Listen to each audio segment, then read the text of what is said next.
ciidanka booliska ee ku sugan saldhigga dhexe degmada Baki ee ka tirsan gobolka Awdal ayaa gacanta ku soo dhigay gaari Land Cruiser ah oo sidee jaadsi qarsoodiye lagu soo gelinayay gobolka Awdal. Gudoomiye ku-xigeenka gobolka Awdal Cawaale Faarax Cilmi iyo sidoo kale taliye ku-xigeenka ciidanka booliska ee gobolka Gaashaanle Dhexe Maxamed Cilmi Yaasiin oo fulinaya amarkii ay gudida heer qaran ee ka hortagga cudurka coronavirus ku hakisay muddada jaadka soo galaya dalka Soomaaliland ayaa waxay ku gubeen jaadkaasi barxadda hore saldhigga dhexe degmada Baki taasi ay goobjoog ka ahaayeen gudoomiye ku-xigeenka degmada Baki waxaana ugu horeyn halkaasi ka hadlay taliye ku-xigeenka ciidanka booliska gobolka Awdal Gaashaanle Dhexe Maxamed Cilmi Yaasiin isagoona faahfaahin ka bixiyay tirada jaadkan iyo gaadhiga ay ku soo qabteen. maanta bishii 13 waanu joognay degmada Baki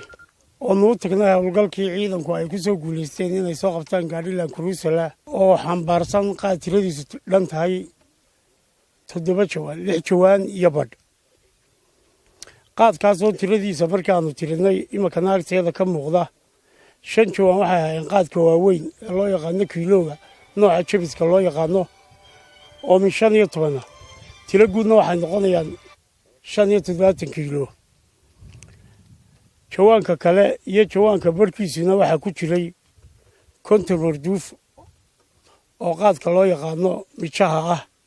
oo isagana marka halkii marduufa 4 mijood yihiin noqonay 200 mijood. inta kadib waxa halkaasi ka hadlay taliyaha saldhigga dhexe degmada Baki waxaana uu yiri hawlahan waa hawlo kulliba ka socda Soomaaliland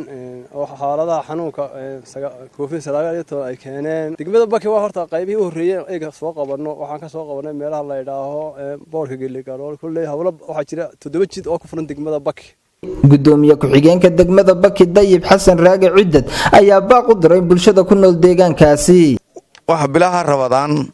buuraha loo lugeynaya in la badbaadiyo nafa badan oo inaga inagu jira dadka reer Baki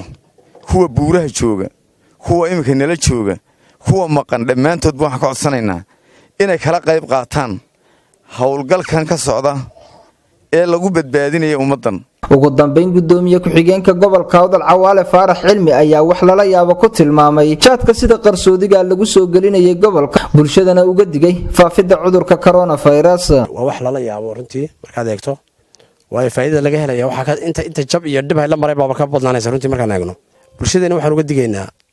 oo mar labaad iyo mar saddexaad uga digaynaa soo horeyna looga digay inay iska ilaaliyaan jaadkaas muxaadaraadka walba dhibta dadku ku hayay dhammaan bulshooyinka gobolka Awdal runtii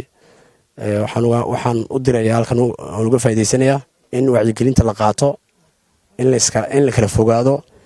in la iska ilaaliyo qaabka xanuunku ku faafay cid walba way ka dheregsan tahay runtii cid aanan garanayn ma jirto. Waxab Salaan Saaha warbaahinta qaranka Soomaaliland magaalada Boorama.